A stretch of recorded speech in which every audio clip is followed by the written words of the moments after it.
Olá, meus amigos, minhas amigas do canal Espiritualizando. Para quem não me conhece, eu sou Rafael Soares. Estamos aqui hoje novamente para falar um pouquinho sobre Espiritismo. Nós temos um trabalho no nosso canal sobre suicídio e a gente vem há um tempo já falando sobre isso e desenvolvendo aí esse trabalho com base no livro de Richard Simonetti. E hoje a gente vai continuar um pouquinho falando sobre isso, né?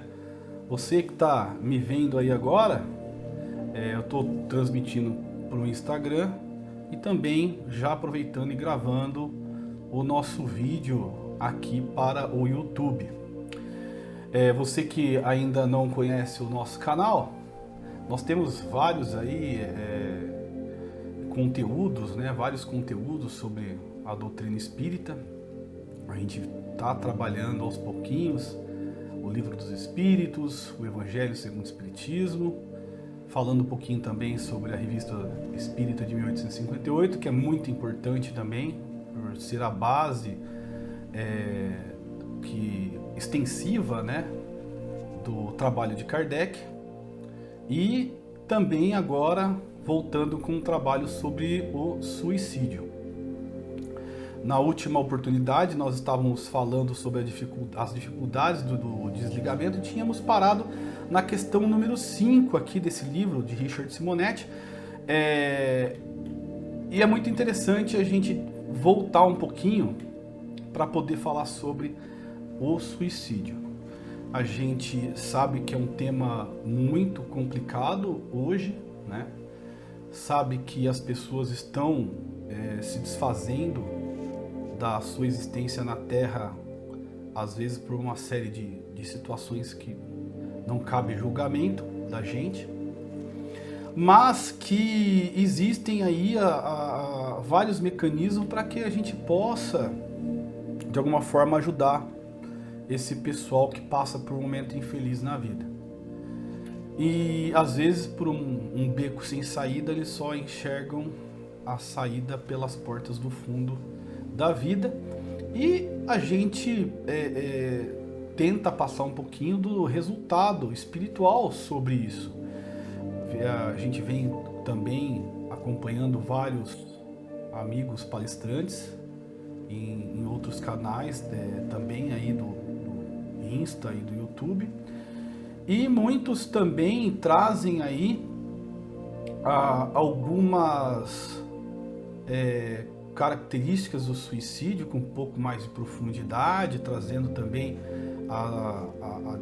as mazelas que o ato carrega, e também de alguma forma outros que tentam dar uma relativizada nesse assunto, que eu acho às vezes um pouco complicado. Então, muitas pessoas aí tentam de alguma forma trazer uma coisa mais branda, pensando principalmente nos parentes que ficaram. Quero dar um abraço aqui aqui é a Brieboli, mandar um abraço aqui para que tá com o nome, não deve ser o nome, deve ser o sobrenome. Mandar um abraço para ela, o Ivan Guilherme também. Obrigado por estar assistindo a gente aí. Então, assim, muita gente acaba relativizando, não por conta da dificuldade, da tristeza, dessa coisa complexa, né, e triste que é o suicídio, mas também para proteger. Miriam, pô, minha grande amiga, né? Pô, seja bem-vinda, obrigado por estar assistindo a gente. E aí, que acontece? Nessa de querer dar uma apaziguada, acaba dando um pouco de autorização, aspas, né, ou relativizando o suicídio, e acaba mais, às vezes, de alguma forma, não trazendo o efeito que eu acho que pode trazer uma eficácia interessante para tentar salvar vidas.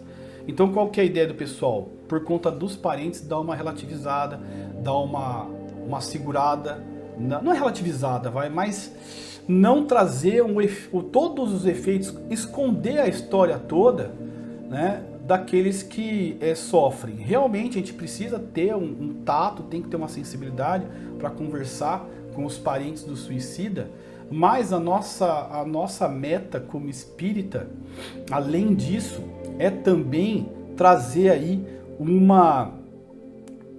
alerta. E para alertar, infelizmente, no mundo que a gente tá, não dá pra gente só falar, né, vamos dizer assim, da prevenção por uma questão somente pelo lado do amor. Infelizmente, não dá. Então, o que que acontece? A gente trata a questão do amor ensinando um pouco do que a gente entende sobre o caminho de Jesus que nos ensinou, né? Qual é o caminho que a gente precisa traçar. E também a gente precisa desvendar e mostrar como é o sofrimento do suicida. Porque eu acredito que se você não vai pelo amor, você tem que entender a dor, né? Uns acabam sofrendo a dor, outros ensinam mais ou menos como é passar a dor. E a gente precisa demonstrar para as pessoas, né? E a gente tem bastante material no Espiritismo, tem que demonstrar para as pessoas o sofrimento que é assim, voraz do que acontece com o suicida após o desencarne. E esse livro do Richard Simonetti, ele é muito didático, ele é muito interessante. E também não podemos deixar de lembrar do livro Memórias de um Suicida, né? De Ivone A. Pereira, que é um clássico para quem quer entender sobre o suicídio. Conta lá a história do escritor, né?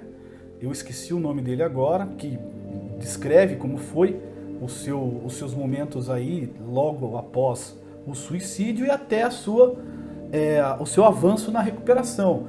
E assim, eu acredito que nos momentos que nós estamos passando de transição planetária, não dá tempo de ficar explicando, tentando passar a mão na cabeça, vem aqui. Não, um dos mecanismos é ensinar que existe a questão mais complexa, né? Que existe uma questão de sofrimento. As duas situações tem que explicar. Então, por que a gente fala, pô, transição planetária? A gente está em momentos derradeiros, né, da Terra. Nós estamos no momento de que nós vamos passar de um planeta de expiação e provas para um planeta de regeneração. E assim, para muitas pessoas pode ser a última ou as últimas estadias na Terra, não é? E aí a gente não tem assim vamos dizer assim, a possibilidade de ficar escolhendo encarnações. E o suicida, quando ele ceifa a própria vida, ele está abrindo mão de uma série de possibilidades de evoluir mais rápido. E o suicídio, infelizmente, te faz parar no tempo. E a gente está aí prestes o quê? 10 encarnações para decidir quem vai e quem fica nessa Terra. O suicídio vai perder aí pelo menos 3, 4. Porque, como a gente disse, o efeito do suicídio no perispírito, ele é muito grave, né? Dependendo da forma que você se matar, ou a pessoa se matar, vai trazer aí reflexos logo após o desencarne e para outras encarnações. Até você zerar essa dívida, leva aí umas 2, 3 encarnações para você, assim, não ter mais reflexos físicos, mas ainda resta o reflexo psicológico. Então, por mais que a pessoa não tenha lá, por exemplo, como mostra aqui no próprio livro, né, o reflexo de quem se mata com um tiro na cabeça, que vem aí na outra vida com uma idiotia, né, grave, um problema grave cerebral, neurológico, às vezes sem poder mexer a perna, o braço, tetraplégico, etc. Esse daí vai passar por uma encarnação para equilibrar novamente o seu perispírito. Na próxima encarnação, depois que ele consegue recuperar, se der tudo certo, ele ainda vem com algum reflexo ainda da última. Se ele não vier totalmente com problema de idiotia, por exemplo, vai vir com algum outro problema mais leve neurológico, e assim vai até zerar. Só que ainda resta a sensação do suicídio. Então, no momento que a pessoa passa daqui 3, 4 encarnações, vamos dar um exemplo, por um momento mais complexo na vida, vai bater na porta aquela sensação do suicídio, né? Então, a gente entende que o momento para o suicida, ele é dois suicídios, é o suicídio da morte e o suicídio da permanência nessa terra. Ele vai atrasar a sua evolução, entendeu? Ele vai atrasar muito a sua evolução, e nesse momento derradeiro que a Terra está passando, a gente não pode perder tempo com isso. A gente tem que tentar de todas as formas avançar para que não mudemos de casa. Querendo ou não, a Terra, por mais que traga aí para uma série de sofrimento, e a gente fica às vezes saturado de tanta coisa ruim que a gente vai vendo e vai sofrendo, é a nossa casa. E a gente não quer sair daqui, porque a gente sabe também que vai melhorar. A partir de 2057 as coisas começam a mudar. Não de uma maneira gritante, que a gente sabe, maneira gradativa, mas vão acontecer as mudanças. E o suicida vai acabar perdendo tudo isso daí. Então, por isso que a gente tenta desenvolver também, né, esse trabalho sobre as questões do suicídio. Então, voltando aqui para o livro, já passando essa parte introdutória, ele conta um pouquinho aqui, já na segunda parte, sobre as dificuldades de desligamento. Como a gente tinha explicado no último vídeo que a gente tem, se você que está entrando agora no nosso canal, o pessoal também no YouTube, vai ver que tem uma playlist lá no YouTube sobre o suicídio e também sobre outros assuntos. E a gente parou nessa questão 5 e falamos também nos últimos vídeos, nas últimas explicações, falamos um pouco também sobre o perispírito para entender como que acontece esse reflexo e o que o perispírito vai gravar, o que vai acontecer, como que funciona, tá tudo nesses últimos vídeos que nós fizemos. Então, maratona lá que vai ser bacana, você vai entender um pouquinho sobre esse livro e um pouquinho mais sobre esse tema que eu acho muito grave, né, muito complexo e muito importante para a gente poder desenvolver durante esse período, né? Então vamos lá, dificuldades de desligamento. Então aqui no livro, eu estou com o livro aberto aqui na minha tela, depois vocês podem entrar lá no YouTube e acompanhar direto o livro, tá? Eu vou fazer a edição, tudo direitinho, e vai ficar lá para vocês verem. Aqui na minha frente agora, vou até baixar aqui o pessoal do YouTube que vai ver depois, minha imagem vai ficar no cantinho da tela, mas eu vou ler para vocês e a gente vai discutindo um pouquinho sobre essas questões que ele traz para nós aqui. Então a pergunta número 1 desse capítulo, das dificuldades de desligamento, ele fala assim, ó: todos os suicidas passam pelas mesmas experiências dolorosas? Isso daí, pessoal, tem gente que fala, não é assim, mas isso aí você vai falar pro parente da pessoa que desencarnou, né? Para não trazer aí uma dor maior ainda. Mas a gente não pode tapar o sol com a peneira. Sofre. A pessoa vai sofrer. Não tem escapatória. Não tem como você pular essa situação por uma questão científica. Olha que interessante. Científica.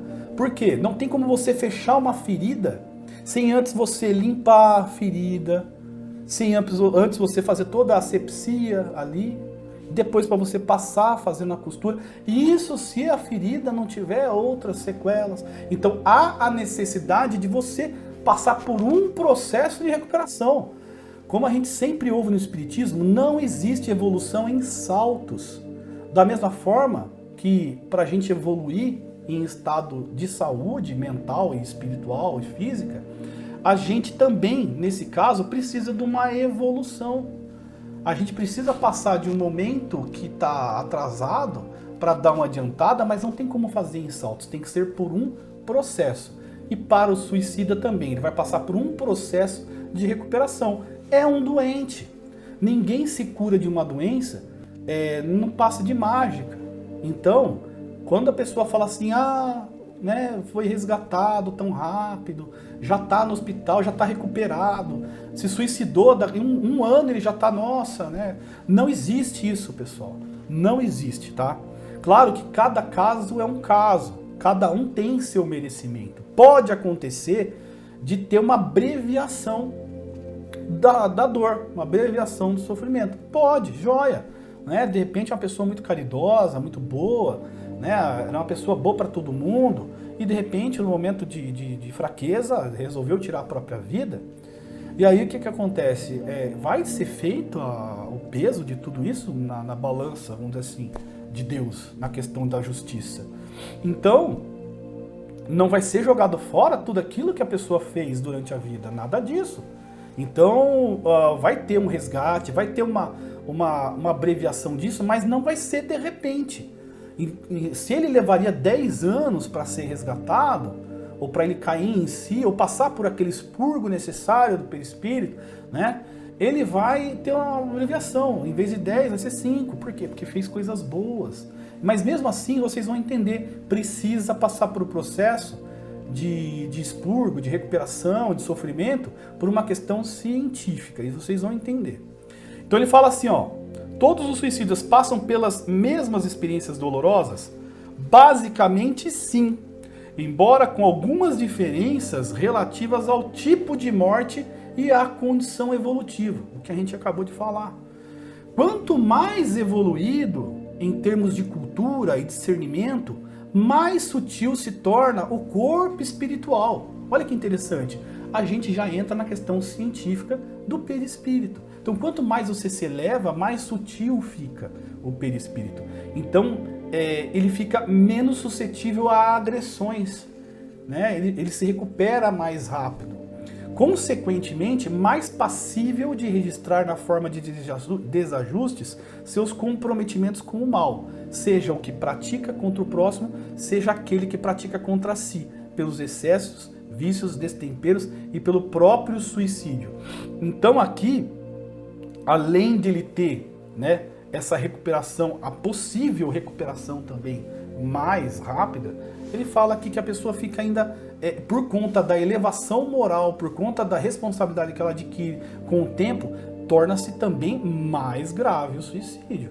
Ah, pode ser mais rápido? Pode. Porque a gente coloca aqui que existem exceções. Mas quando a pessoa tem mais conhecimento ainda, ela tem a responsabilidade maior. Isso fica pior ainda para ela, né? Mas existem, como eu disse, as possibilidades da pessoa ser resgatada um pouco mais rápido. Mas não tira ela do sofrimento. Não tem como. Se alguém falar, principalmente espírita, tá? Não vamos levar em consideração o que as pessoas de outras religiões vão falar. Porque as pessoas das outras religiões não têm o conhecimento, né? Não têm aí a preparação que nós tivemos ao longo do tempo com a experiência no mundo espírita. Então não dá para cobrar do evangélico e do católico ou de outra religião, entendeu? Um discernimento mais racional, onde a gente fala a fé raciocinada que o Espiritismo ensina, não dá para cobrar deles na mesma proporção. Então não dá para sair falando que a pessoa está, né, num sofrimento absurdo, né? Então a gente tem que tomar cuidado só com isso, mas que a pessoa vai sofrer, isso não tem jeito. E é assim que a gente tem que dar esse ensinamento. Meu amigo, você quer se suicidar? Então vem aqui comigo. Confere aqui todos os problemas que você vai arrumar. Esse problema que você tem agora, você vai ver que é nada perto do BO, né? Perto do tamanho da encrenca que você vai arrumar. E não para uma vida, para várias. Então, além de sofrer na erraticidade durante muito tempo, não é 10 anos, né? Pode ser 10, 30, 40, tem gente que passa séculos de sofrimento, para depois ainda ser resgatado, para depois se recuperar aos poucos, passar por um tratamento espiritual grande, para depois, às vezes, depois de mais de 100 anos, reencarnar. Né? Aí reencarna, precisa passar mais uma vida toda, às vezes breve ou não. Às vezes começa com uma vida breve. A pessoa reencarna e já morre em seguida, desencarna em seguida. Aí volta na próxima vida. É tão grave às vezes que ela precisa reencarnar e desencarnar várias vezes até reequilibrar, até fixar de novo o perispírito na carne. Até conseguir entrelaçar e equilibrar. E aí vem com uma... Não, gente, é uma coisa assim absurda, né? É um sofrimento que não tem como medir, é complicado. Aí a pergunta 2 aqui que ele faz, né? A par da terrível constatação de que não alcançou o seu intento, não morreu? E dos desajustes perispirituais, há algo mais que aflija o suicida logo após o funesto ato? Aí ele fala assim, ó: os suicidas enfrentam grandes dificuldades para desligar-se dos despojos carnais. Em tormentos, segundo eles, ele tirou isso daqui, por exemplo, do livro, no livro Céu e Inferno. No final do livro Céu e Inferno tem os relatos de vários suicidas, tá? Então ele não tirou do nada, então tem aqui uma base, tá? Então às vezes até mesmo pelo livro da Ivone A Pereira, Memórias do Suicida, também o Céu e Inferno e outras tantas obras, o próprio Chico, né? Tem várias obras que falam sobre isso. E ele fala, então, em tormentos, segundo eles, os suicidas, indescritíveis, então, tormentos indescritíveis, experimentam dolorosa experiência que o mais mórbido ficcionista, autor de histórias de terror, não poderia conceber. A sensação terrível de estarem sendo devorados pelos vermes. Então, assim, são todos que têm essa sensação? A maioria, tá? A maioria tem essa sensação. Por quê? Porque eles não conseguem se desprender do corpo, não conseguem se desligar do corpo, entendeu? E por que isso daí? E ele vai explicar, né? Aí ele fala assim, o espírito pode ser devorado por vermes? A gente sabe que não, né? Mas é uma questão psicológica. É a mesma sensação que nós temos quando nós desencarnamos, a sensação da fome, a sensação de ainda a necessidade de respirar, a necessidade de ir no banheiro, necessidades fisiológicas comuns e até mesmo a necessidade de sexo. Do outro lado ainda tem a necessidade de sexo, por incrível que pareça. A gente tem o relato, por exemplo, do próprio no livro que o Cazuza fez aí, né, psicografou. Ele diz que no mundo espiritual, quando ele chega na colônia, ele se espanta com a ereção. E ele olha e fala, eita! Aí vem o espírito mentor, né, aquele que estava em explicação, fala, é comum. Você ainda está vivendo, você está vivendo uma coisa recente aqui. O seu perispírito ainda não desacostumou com o hábito carnal. E isso é normal. E o que acontece? O suicida, aquele que se suicida, ele não tem noção de que existe vida após a vida. Então, ele é o que mais vai sofrer. Ele não tem, entende? Para ele já era para acabar. E aí quando ele se vê naquela situação, aí que bate o desespero mesmo. Bate o desespero total. Porque ele acha que vai resolver um problema e arruma um outro. E aí começa a sentir, logo em seguida, a dor e o sofrimento de como ele fez a passagem. Então, ele se suicidou com um tiro na cabeça, ele vai ter o sangramento no crânio, vai ver seu cérebro escorrendo, vai sentir a dor a todo instante. Se for no ouvido, vai ficar surdo, vai ficar com aquele zunido no ouvido. Ele vai ter a sensação de como se estivesse em frangalhos mesmo, vivo, como se estivesse encarnado. Mas tudo isso desencarnado. E detalhe, não cessa, não cura. Aqui a gente tem uma ferida, ela vai curando aos poucos. Do outro lado ela fica até você ser resgatado. Enquanto tiver na zona umbralina, ele vai estar em todo momento sangrando, todo momento sofrendo aquela dor. Mas tudo isso pura questão psicológica, tá? Porque o nosso psicológico está todo no nosso espírito, interligado, perispírito, que tem o reflexo do que a gente sente. E tá tudo lá. Tá tudo lá. Vamos lá. Ele fala assim, obviamente que não pode ser devorado, o espírito não pode ser devorado por vermes. Ocorre que ele fica preso ao cadáver por ligações fluídicas, que enfeixadas formam o famoso cordão prateado, de que nos fala os mentores espirituais. Cordão prateado. O que é o cordão prateado? Quando a gente aprende, né, vem aprendendo na literatura espírita, que o que nos liga ao nosso corpo, perispírito ao nosso corpo é um cordão de prata.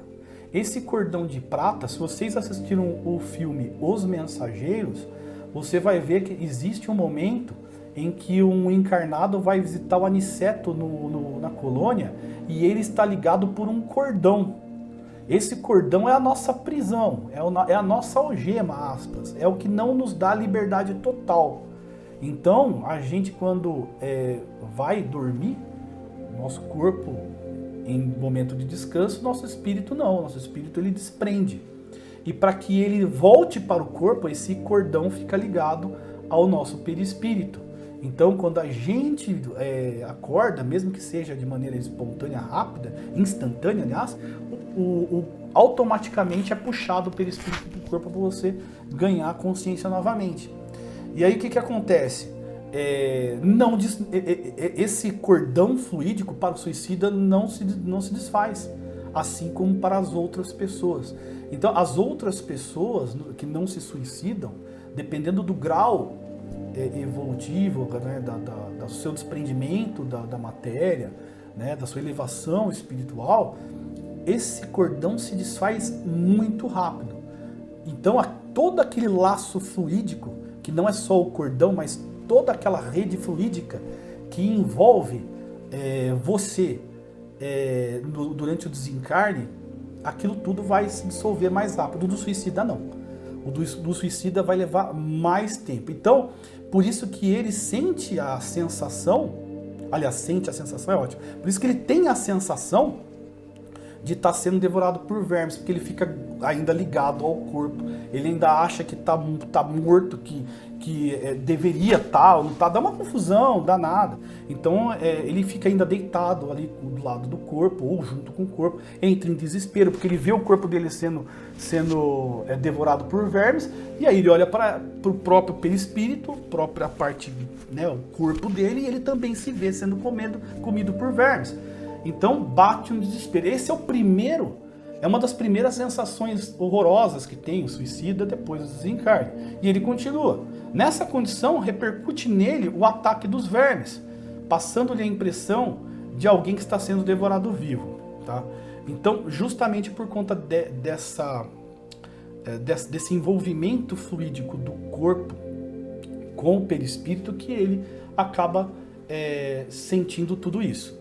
E aí também entra naquela questão, por exemplo, dando o exemplo, né, do desenlace que a gente necessita para aquele que vai ser cremado. Então aquela pessoa que quer ser cremada, né, olha, deseja ser cremado, então pedem ali 72 horas. O próprio Emmanuel diz aí, né, para o Chico, orienta o Chico, e o Chico nos orientou de que é necessário esperar 72 horas. Por quê? Para que aconteça o desenlace fluídico, para dissolver todo aquele fluido que nos gruda, né, nos envolve ao corpo. E eu digo, repito, aquele que tem uma vida cristã, porque eu falo cristã, segue, tenta seguir, né? Não vamos dizer que segue por completo, que são raros aqueles que seguem por completo, mas aquele que se esforça, tenta evoluir espiritualmente, faz a sua parte perante Deus, faz a sua parte perante os irmãos, né? Tenta se desenvolver de alguma forma, sendo uma boa pessoa, esse tem um desenlace mais rápido. Aqueles que são apegados à matéria, esses demoram mais. Então não adianta nem 72 horas para alguns, né? Vai ficar ali, vai acabar sofrendo, né? Até mesmo no caso da cremação, vai achar que está pegando fogo, vai achar igualzinho o suicida acha que está sendo comido por vermes. Então, por isso que a gente tenta espiritualizar, né? O nome da página já diz, espiritualizando. Para quê? Para a gente se desprender mais, aprendendo um pouquinho mais sobre o espiritismo, aprendendo um pouquinho mais sobre as coisas que o nosso Mestre Jesus nos ensinou, para a gente poder ascensionar mais rápido possível, né?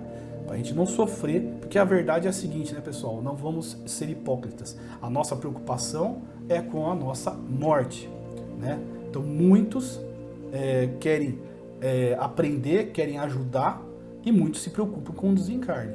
Quem falar que não, né, já está bem ascensionado, está tranquilo. Mas a gente que é imperfeito, eu me preocupo e todos deveriam se preocupar, porque o momento da nossa vida é o que vai acontecer no nosso desencarne. Né? Então vamos lá, continuando. 4. A pergunta que ele faz aqui, ele fala assim, ó, por exercício de misericórdia, não tem os mentores espirituais condições para promover um desligamento mais rápido? Aí ele fala, é por misericórdia que não o fazem de imediato. Se houver um desligamento extemporâneo, antes que o desencarnante haja superado as impressões mais fortes relacionadas com a experiência física e o tipo de morte, retornará em condições ainda piores em condições ainda piores ao mundo espiritual. Deixá-lo preso ao corpo por determinado tempo é o mal menor. Então assim, pessoal, a gente fala, né, sempre estudando, a gente vai entendendo que a situação do sofrimento, ele é um expurgo. E não é só um expurgo, né, um reequilíbrio perispiritual. Ele também é um momento que meio que força a pessoa a buscar uma introspecção sobre os seus erros. Vamos falar a verdade, é apelar para Deus. São pessoas, e não é só isso, tá? É mais complexo, obviamente, mas um apelar para Deus é olhar para dentro de si, perceber que errou, pedir perdão e pedir ajuda, né? Só que não é assim tão simples, né? Isso demora às vezes para acontecer. A gente viu o próprio filme Nosso Lar, André Luiz fala que suplicou por muito tempo, né, até conseguir ajuda. Por quê? Porque não basta a súplica, ele tem que desejar de maneira profunda um resgate dos seus erros. Ele tem que pedir nova oportunidade e tem que ser sincero.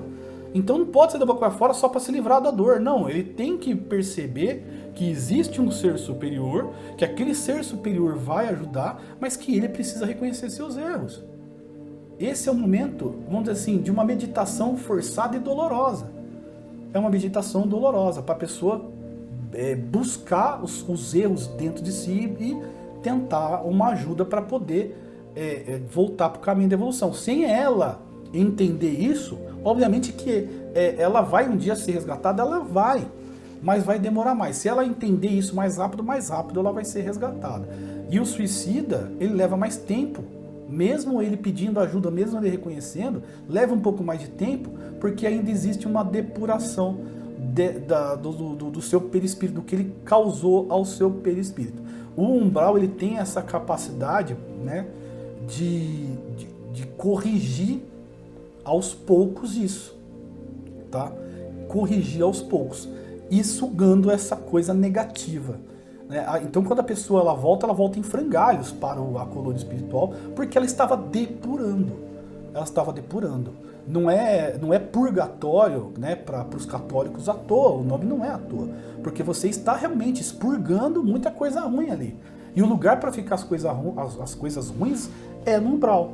Expurgou o suficiente, aí sim está na hora de buscar um novo caminho, uma nova caminhada. É aí que a espiritualidade amiga entra em ação e resgata. Como eu disse, para uns é mais rápido, para uns é mais demorado. Vai depender da forma que caminhou aqui na Terra, né? Então vamos lá. Esse problema, né, de desligamento atinge apenas os suicidas, é o que a gente tinha comentado aqui. E ele fala assim, atinge todos aqueles que se envolvem com paixões, viciações e interesses da vida física, sem cogitações de caráter espiritual, sem cultivar religiosidade, sem exercitar o desprendimento no esforço da fraternidade. Quanto maior o seu comprometimento com a terra, maior dificuldade no retorno ao além. Vamos lá, aqui temos a Adriana Zattini.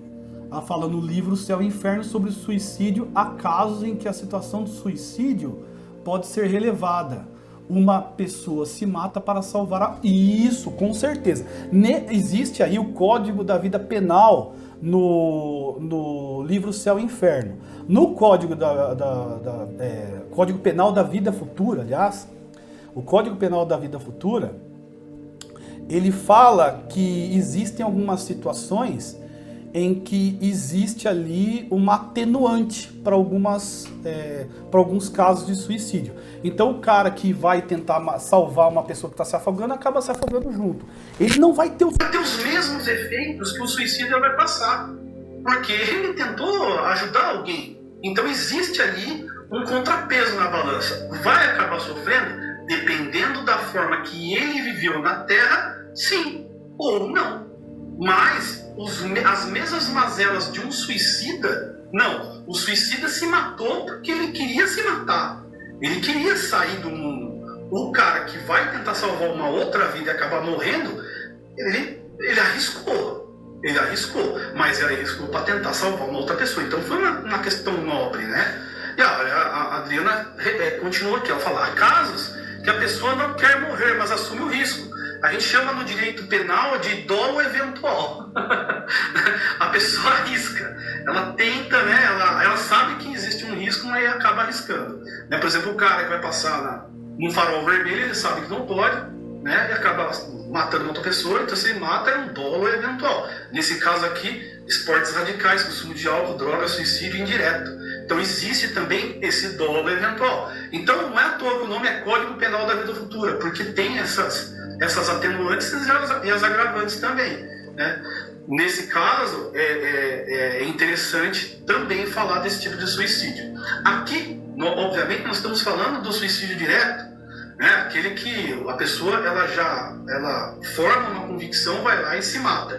Esse do suicídio indireto é uma coisa mais complicada ainda, porque você acha que não está fazendo mal, mas no final das contas, né, você acaba vivendo uma vida longa, né? Você não sabe que desencarnou antes do tempo, e aí cai na situação da André Luiz, que quando vai para o umbral ele é acusado de suicida, e ele mesmo fica confuso porque ele fala: eu não me suicidei, mas morreu com câncer no estômago por conta de bebida, se eu não me engano também tinha a questão da sífilis, cigarro, suicídio, né? E hoje em dia é muito complicado. Também acredito que existe para esses tipos de situação as atenuantes, porque tudo que a gente come hoje tem alguma coisa que vai fazer mal pra gente. Sempre vai comer alguma coisa, tem algum produto ali, algum elemento que causa câncer. Então você vai comer, mesmo que seja uma coisa natural, você está comendo uma alface, uma verdura ali com agrotóxico, se não lavar direito acaba acontecendo, e às vezes mesmo lavando ainda sobra alguma coisa. E sem falar os produtos também, né, fabricados, que esses daí a gente precisa nem falar, né? Já é câncer enlatado, é câncer ensacado e por aí vai. Então a gente tem que tomar cuidado. A ideia é, como diz eu acho que a pergunta 714 do Livro dos Espíritos, 714, 713, que fala sobre os excessos, né? Lei de sobrevivência, a gente tem que tomar cuidado com os excessos. Pode comer? Pode comer, desde que você não coma até, né, se empanturrar e sair pelo nariz. Pode beber, tomar uma cerveja, tomar um vinho? Pode, desde que você não acabe com o estoque de cerveja da adega. Saia, né, babando pra rua aí, né? Então, assim, tudo com equilíbrio para você não virar escravo daquilo, né? Então, o próprio Raul Teixeira, ele fala que para você ter um bom desencarne, você não pode ser escravo da terra, das coisas materiais. E ele diz isso: não pode ser escravo do sexo, não pode ser escravo de vícios com, né, cigarro, bebida alcoólica, comida e outras coisas, mas não mesmo. Então você tem que tomar cuidado para não se tornar escravo do mundo, né? Vamos lá aqui onde nós paramos. Ele pergunta aqui, olha só, a pergunta é número 6. Essa situação pode prolongar-se indefinidamente? Então a situação de sofrimento pode prolongar-se indefinidamente? Ele fala assim, ó. Desculpa, calma aí. Com relação à sensação de estar sendo comido vivo, essa questão do desligamento, aí a pergunta ela segue essa sequência.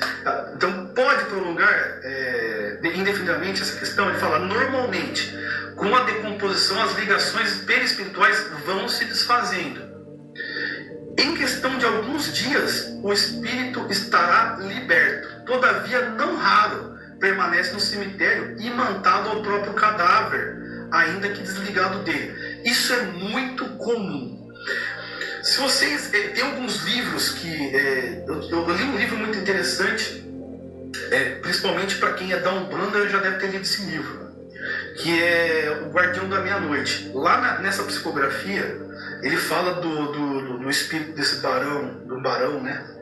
Ele era escravagista, sofreu pra caramba depois que desencarnou, e ele não foi suicida. Ele foi suicida. Ele simplesmente parou de comer, parou de beber, ele entrou no estado de depressão e acabou morrendo. E aí ele ficou ligado muito tempo ao corpo. E ele acabou tomando a forma, o perispírito dele ganhou a forma do corpo. Ou seja, ele entrou exatamente, Robson Pinheiro. Também, você viu isso no livro Legião, né? Da trilogia Reino das Sombras, se eu não me engano, né? Eu tenho 2 desses livros, é muito bom por sinal, e pesadíssimo. Então assim, ele acaba tomando a forma do cadáver, né? Fica exatamente, nesse livro aí, ele fica junto com o cadáver. Na hora que ele tá lá, ele tá gritando dentro do caixão, aí começa a entrar rato, cobra, os negócios, e ele, depois que sai dessa situação, termina essa situação, quando ele sai da cova, ele consegue se libertar, ele tá só a caveira. Normal. Ele psicologicamente adotou a forma da caveira. Tudo psicológico. Tudo envolve o psicológico, psique. Então, o nosso perispírito, ele é uma cópia do que a gente é. Obviamente que se a gente faz um monte de besteira na vida, a gente vai chegar como um mendigo espiritual. Se a gente emana a luz pela nossa forma de viver, do outro lado você vai chegar joinha. Não vai chegar, né, que nem o Chico Xavier do outro lado, né? Mas vai chegar em estados agradáveis, né? Não vai ser aquela coisa horrorosa. Então, assim, a partir do momento que ele está do lado ali, ele tá, a parte psicossomática, perispiritual dele está copiando, e chega um momento que ele fica totalmente em estado cadavérico. Vamos lá. A Adriana continua aqui, ó. Ele cita uma modelo que morreu de anorexia, exatamente, e ficou presa ao corpo até terminar o princípio vital, a energia vital, exatamente, de quando ela morreria de forma natural. Então, tem essa questão também. É uma outra questão que é muito bem falada pela Adriana, que a gente tem ainda uma carga de energia vital, tá? Se eu não me engano, o Richard Simonetti, ele não concorda que a gente tem a carga vital como se fosse uma carga de bateria que nos dá aí a vida pelo período que ela está cheia. Então, ela vai esvaziando aos poucos, né? Isso no Livro dos Espíritos deixa bem claro que essa nossa energia vital, ela é como se fosse mesmo o que nos dá uma vitalidade. Na medida que ela esgota, a gente morre, desencarna. Ele não concorda com isso, né? A gente vai chegar lá. E essa carga vital, ela vamos dizer assim, ela é um frango assado para quem está com fome, né? Para os espíritos sofredores, é uma coisa que traz todas as sensações da matéria. Então, quando um espírito de um suicida, aliás, um corpo de um suicida entra no cemitério, o que acontece? Tem um enxame de espíritos em cima querendo sugar aquilo que ainda resta de fluido vital naquele corpo. Por quê? O corpo ele desencarnou repentinamente, não tinha uma programação, então ainda existe aquele choque e o corpo espiritual permanece ali com aquela carga fluídica, né? E aí eles vão para cima, porque aquilo nos traz a sensação de que nós estamos ainda vivos. Então ele vai sentir a saciez da fome, vai sentir o ar, né? Vai poder sentir do ar sensações físicas mais agradáveis, né? E até mesmo as questões sexuais vão ser saciadas, e por aí vai. E isso também é moeda de troca no mundo espiritual, entre os espíritos sofredores, né? E, se eu não me engano, no livro Legião fala disso. Se não é no livro Legião, é na trilogia outra trilogia daquelas médium Vera, tem um nome russo, Korjnskaya, alguma coisa assim, O nome da trilogia é... ela fala sobre satanismo, é uma coisa sensacional, sensacional esse livro também, né? E ele fala justamente dessa moeda de troca, o sangue, né? Então existe aqui o fluido que solta o sangue, e existe essa moeda de troca entre eles. Então, por exemplo, assim, quando fazem o pedido lá para uma entidade leviana, olha, quero que você faça o mal para tal pessoa, e aí eles fazem a entrega com sangue, por quê? Porque aquilo ali vai ser usado para fazer uma moeda de troca entre eles. Então, assim, enquanto aqui o dinheiro rola, lá do outro lado rola esse tipo de energia. Então é sangue, é fluido vital. E eles conseguem, com a energia vital, o ectoplasma, eles conseguem cristalizar coisas, fazer coisas no ambiente deles. Então, existem cidades no umbral, construídas por matéria mental. E isso daí ajuda a construir edifícios, eles ajudam a construir essas coisinhas. É claro, pessoal, por exemplo, vocês querem ter uma ideia de como é só lembrar do filme Constantine, quando ele vai para o inferno e mostra aquela coisa horrorosa lá. É mais ou menos aquilo, é muito mal feito. Enquanto a Terra é uma cópia mal feita dos planos superiores, a umbral é a cópia bem mal feita do nosso mundo aqui.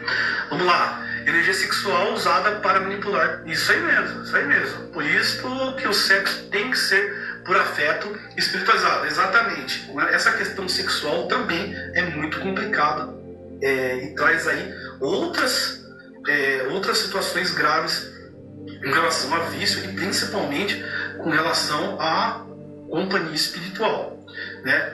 E aí as pessoas que saem fazendo sexo, né, desenfreadamente, não sabem que a energia do parceiro fica, principalmente na mulher, tá?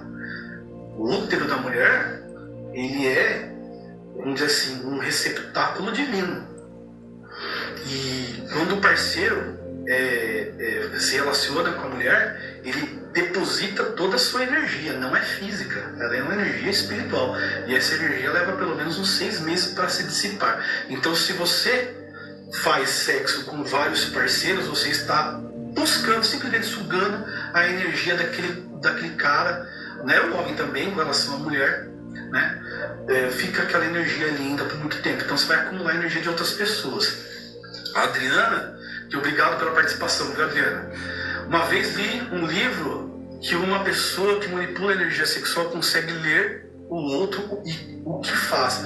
Eu acredito que também é uma energia, né? E boa parte do que tem na energia sexual, ela é ectoplasma. E o nosso ectoplasma, ele é matéria também mental. O que a gente trabalha o tempo todo é matéria mental. E a nossa matéria mental, ela é cristalizada no mundo espiritual. Então, tudo que a gente pensa está sendo cristalizado no nosso ambiente. Eu já tive a oportunidade de uma vez ver uma matéria mental ganhar vida. Se você ler o livro O Reino das Sombras, você vai saber que a matéria mental ganha vida. E a matéria mental mal feita, de energias pesadas que a gente libera, ela suga a nossa própria energia. Depois, obviamente, tem todo um trabalho para desfazer disso, que acaba ficando na mão dos espíritos superiores, né? Que vão e levam isso para outros lugares aí, né?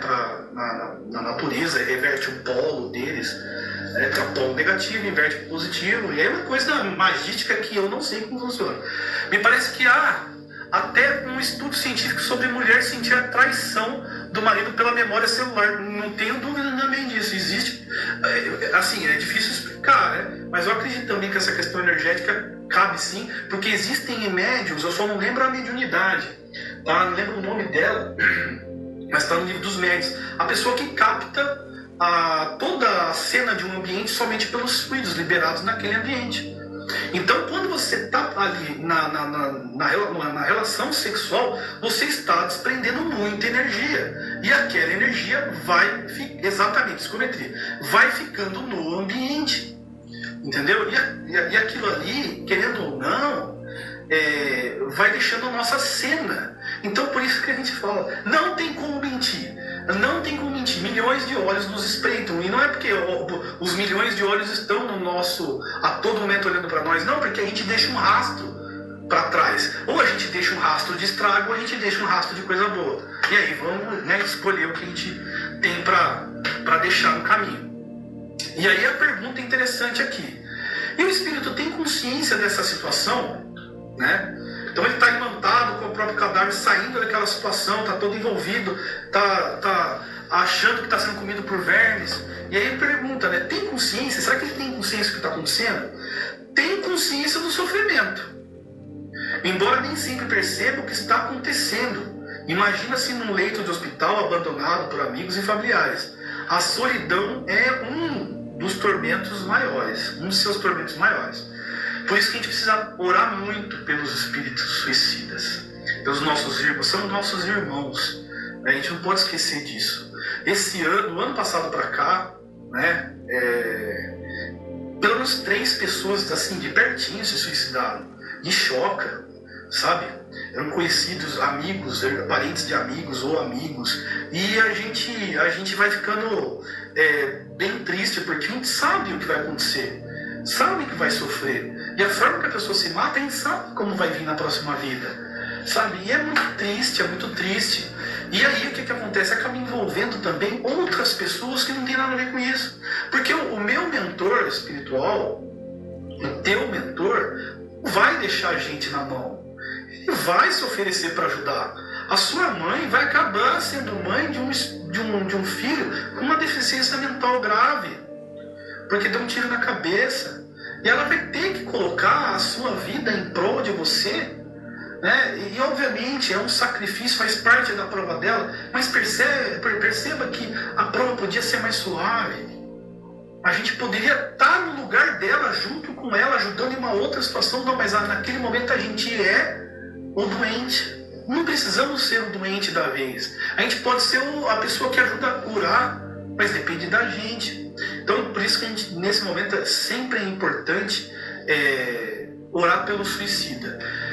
Com muito cuidado, obviamente, porque a gente sabe que existem ligações mentais, a gente sabe que eles estão em situações muitas vezes confusas, e uma boa energia tem que vir de Deus. Então a gente ora para Deus. Se a gente não sabe fazer oração para o Espírita, olha no Evangelho segundo o Espiritismo, no final tem uma sequência de preces.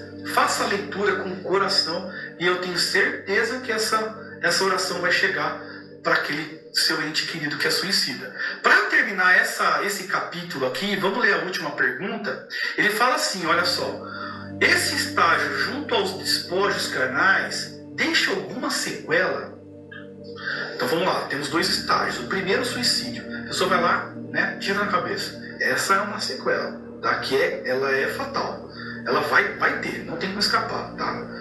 A gente lendo o livro Memória do Suicida, a gente sabe que não tem como escapar. Esse o livro do Memória do Suicida, é cheio de detalhes.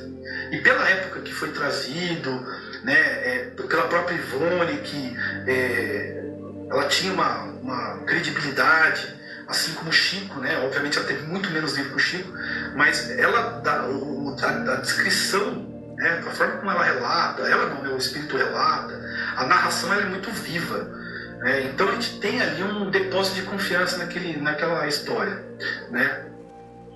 E então vem aqui, ó, a resposta. Fica a impressão terrível de que foi enterrado vivo, tá? Fica a impressão. Poderá até mesmo repercutir em futuras existências. Então olha só, aquela sensação, sabe aquele horror, a formigamento, sabe quando você tem formiga subindo, sente a formiga subindo, se dá um desespero? Isso daí é reflexo de um momento em alguma vida que você passou por isso. Pode ser, tá, pessoal? Quanto que é? Mas pode ser. Então algumas fobias, a gente acaba criando algumas fobias na vida. E pode ser, tá? Muita gente que tem medo de acordar na sepultura, cogitando até mesmo de uma cremação para evitar essa possibilidade, provavelmente passou por experiência dessa natureza em vidas anteriores. Daí o medo. Então, aquela sensação que a gente tem de ser enterrado vivo, eu acho que muita gente tem, tá? E muita gente passou por isso na vida passada ou outras vidas, de ser enterrado, já o corpo obviamente morto, mas que por falta de uma evolução ficou ali e achou que estava sendo enterrado vivo. Eu tenho certeza que isso aconteceu comigo, eu tenho um pavor do caramba disso. Tem gente que tem claustrofobia por isso também, às vezes não sabe o que é, e a busca é, de repente, buscar aí numa regressão a terapia disso e acaba entrando numa situação dessa, descobrindo que teve o processo de desencarne bem complexo, né? E com certeza nós tivemos processos de desencarnes complexos, pessoal, porque nós temos certeza, nós somos imperfeitos demais, carregamos com a gente dívidas pretéritas muito grandes e eu tenho certeza que fizemos muitas besteiras e em consequência das besteiras o desencarne não foi bacana.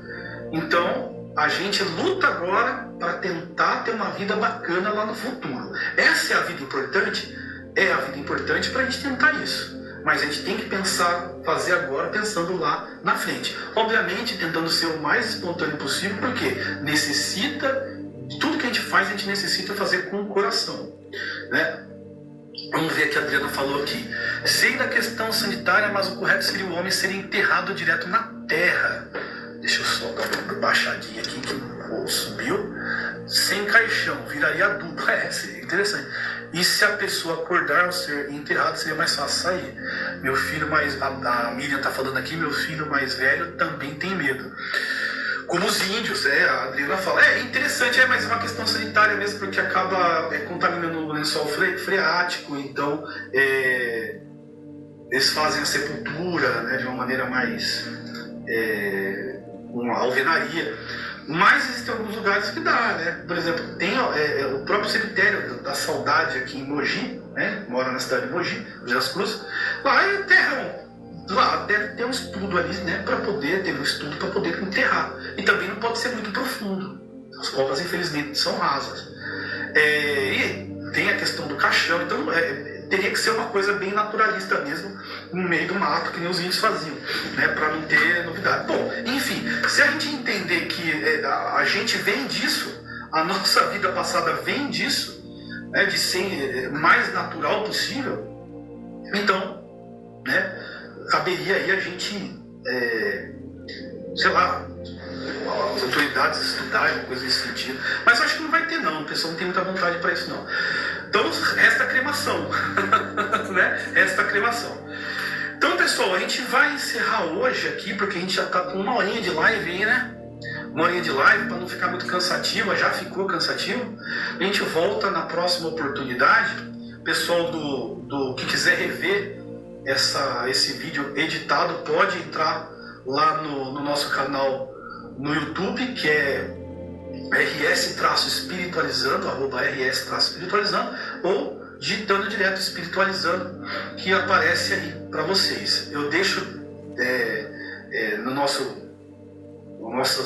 comentários aí, né, um pouquinho da dica aí de comentar lá, mas lá tá completo. Aqui no Insta é mais difícil, porque ele vai entrando os vídeos em seguida, e aí a gente entra com outro vídeo e acaba fugindo, né?